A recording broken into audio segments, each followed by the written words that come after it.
Hi, I'm Parag Sanghani with the Westwood Salient Energy Team. Energy equities had a strong first quarter.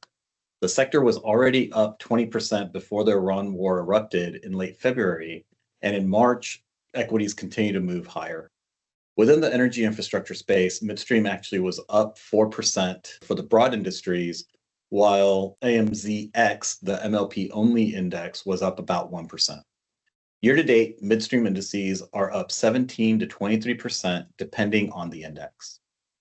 Outside of midstream, the large cap XLE was up 10%, and the producer focused XOP was up 19% for the month. The laggard in traditional energy was oil services, which were up only 1% in March.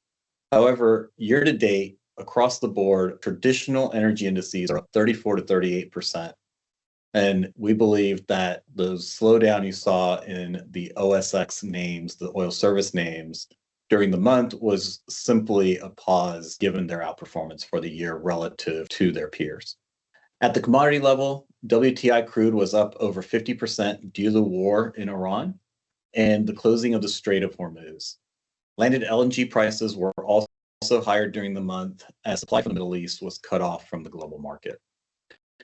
On page 3, we show individual returns of midstream companies, and for the most part, the winners last month were LNG exporters, Venture Global, Cheniere, and NextDecade, which were all up double digits plus during the month.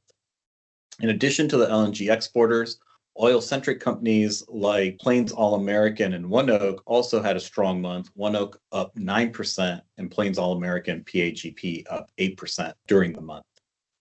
We believe that there's a lot of opportunity today in the midstream space and in energy broadly.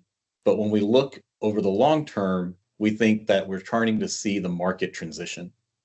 On a year-to-date basis, we're actually seeing energy generally higher and midstream generally higher. The best performers are those with long-term growth opportunities as it relates to the build-out of AI data center as well as LNG export capacity. On page 5, we do an update on oil inventories. This is very important because it's a fundamental change in the way we see the market today as opposed to what we saw coming into 2026. At the end of last year, the market was roughly 2.5 million barrels a day oversupplied.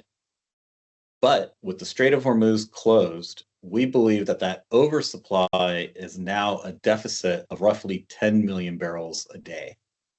To put that in perspective, for the last 50 days of this war, we've taken out so much supply that inventories today are lower than where they were at the start of 2025. The entire inventory build of last year has been erased. The longer the strait is closed, the more oil will be needed to rebuild inventories in coming years. And we believe that incremental restocking demand is likely to keep oil prices well bid for the rest of 2026 and potentially into 27 and 28 as well. This is a real change from where we were at the beginning of this year when we expected significant oversupply to pressure oil prices. Now that we expect demand for restocking inventories to drive markets going forward, we think that there's a less likelihood of oil prices dipping into the 50s and 40s like we did think would happen in December and January of this year. Thank you for your interest, and if you have any further questions, please reach out to your Westwood representative.